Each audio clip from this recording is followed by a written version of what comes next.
নমস্কার। এই মুহূর্তে আপনারা দেখছেন স্কাই টিভি বাংলা। এই মুহূর্তে আমি রয়েছি আরজি কর মেডিকেল কলেজ অ্যান্ড হসপিটালের সামনে। গত 9ই আগস্ট রাত্রিতে আরজি কর হসপিটালের জুনিয়র ডাক্তার তরুণীকে ধর্ষণ করে খুনের ঘটনায় গোটা রাজ্য তথা গোটা দেশ একেবারে উত্তাল। সেই আবহে একেবারে আপনাদেরকে জানাবো যে টলিউড থেকে শুরু করে একেবারে ক্রীড়া জগতের সকলে, অন্যদিকে আপনার আইনজীবী থেকে শুরু করে সমস্ত চিকিৎসকরা, একেবারে এক কথায় বলতে গেলে যে সারা দেশব্যাপী সাধারণ মানুষ থেকে শুরু করে প্রত্যেকটা মানুষ কিন্তু যে প্রতিবাদে সোচ্চার হয়েছেন। আজকে সেই আরজি কর থেকেই আমি শাহজাহান আপনাদের সঙ্গে সরাসরি রয়েছি। আপনাদেরকে জানিয়ে রাখবো যে গত পরশুদিন সুপ্রিম কোর্টের নির্দেশে সুপ্রিম কোর্টের রায় আসে যে আরজি কর হসপিটালের নিরাপত্তা বাহিনীর নিরাপত্তার দায়িত্ব কিন্তু সেন্ট্রাল বাহিনীকে দেওয়া হবে। সিআইএসএফ এর যে অধিকর্তারা যারা রয়েছেন, আইজি এবং ডিআইজি সহ অন্যান্য অধিকর্তারা, তারা কিন্তু গতকাল হসপিটাল পরিদর্শনে আসেন এবং সমস্ত জায়গা কিন্তু তারা কিন্তু একেবারে পরিদর্শন করেন এবং দেখেন কোথায় কি নিরাপত্তা প্রয়োজন, সমস্ত কিছু কিন্তু তারা পর্যবেক্ষণ করেন। আপনাদেরকে জানিয়ে রাখবো যে গতকালকে আইজি এবং ডিআইজি বর্তমান আরজি কর হসপিটালের বর্তমান যে প্রিন্সিপাল, তার সঙ্গে দেখা করেন এবং তারা কিন্তু লালবাজারে যান এবং লালবাজারের অধিকর্তাদের সঙ্গে কিন্তু কথা বলে তারা এই সিদ্ধান্ত এসেছে যে আরজি কর হসপিটালের কিন্তু টোটাল হসপিটালের ভিতরের পজিশনে কিন্তু মেন 20টি পয়েন্টে কেন্দ্রীয় বাহিনী মোতায়েন করা হবে।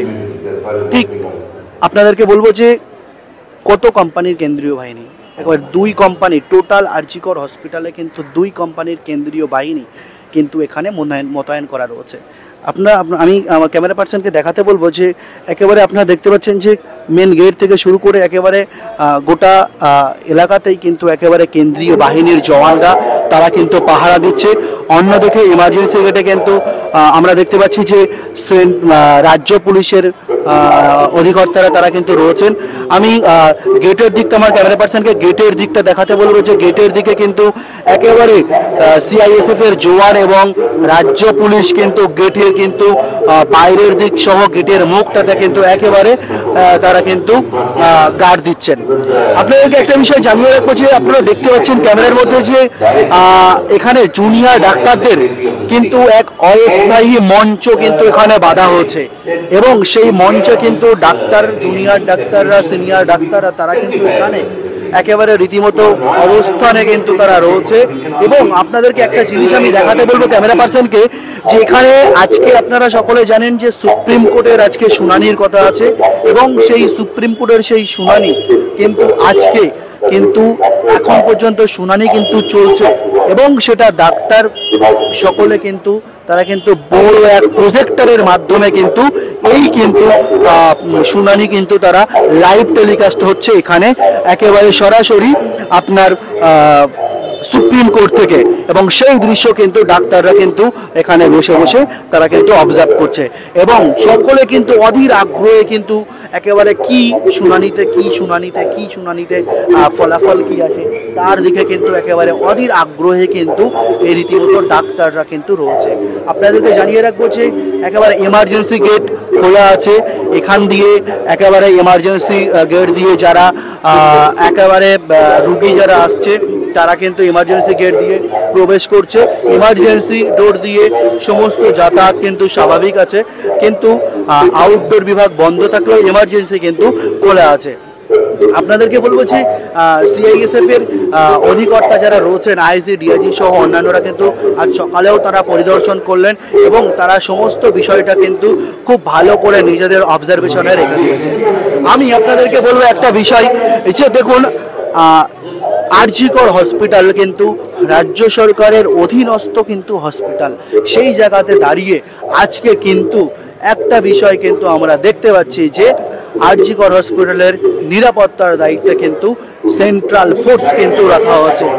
এখানে প্রশ্ন হয়ে দাঁড়াচ্ছে যে আজকে ডেটে দাঁড়িয়ে আরজি করে যে নিরাপত্তা সেন্ট্রাল বাহিনীর হাতে দেওয়া হয়েছে, সেই জায়গাতে দাঁড়িয়ে কিন্তু নবান্নের কাছে কি এর কোনো অশনি সংকেত কি ডেকে নিয়ে আসছে, এটা কিন্তু এখন আমাদের কাছে কিন্তু লাখ টাকার প্রশ্ন হয়ে দাঁড়িয়েছে। অন্যদিকে আপনাদেরকে আমি বলবো যে এই হসপিটালের প্রাক্তন অধ্যক্ষ প্রিন্সিপাল ইতিমধ্যেই সিবিআই এর ডাকে কিন্তু সাড়া দিয়ে মাঝে মধ্যেই কিন্তু সিবিআই এর ডাকে কিন্তু একেবারে লাগাতার কিন্তু ম্যারাথন জিজ্ঞাসাবাদ কিন্তু হচ্ছে। অন্যদিকে সন্দীপ ঘোষ, সেই সন্দীপ ঘোষের কিন্তু শ্বশুর মশাই যিনি আছেন তিনি কিন্তু হাইকোর্টে কিন্তু মামলা দায়ের করেছে। আপনাদেরকে বলবো যে সেই মামলাতে কি মামলা ছিল, সেই মামলাতে সন্দীপ ঘোষের শ্বশুর মশাই দাবি করেছেন যে আমার পরিবার নিরাপত্তাহীনতায় ভুগছে। তার এগেনস্টেই কিন্তু আজকে সন্দীপ ঘোষের বাড়িতে কিন্তু রাজ্য পুলিশ বাহিনী মোতায়েন করা হয়েছে। সন্দীপ ঘোষের বাড়ি, সন্দীপ ঘোষের ফ্যামিলিকে প্রোটেক্টেড রাখার জন্যে, তাদেরকে সুরক্ষিত রাখার জন্য কিন্তু রাজ্য পুলিশের কিন্তু একটা ফোর্স তার বাড়ির সামনে কিন্তু মোতায়েন রাখা হয়েছে। ক্যামেরায় এম রহমানের সঙ্গে শাহজাহান, স্কাই টিভি বাংলা। সব ধরনের সব খবর পেতে সাবস্ক্রাইব করুন স্কাই টিভিকে। ভুল করবেন না কিন্তু লাইক, কমেন্ট এন্ড শেয়ার দিতে।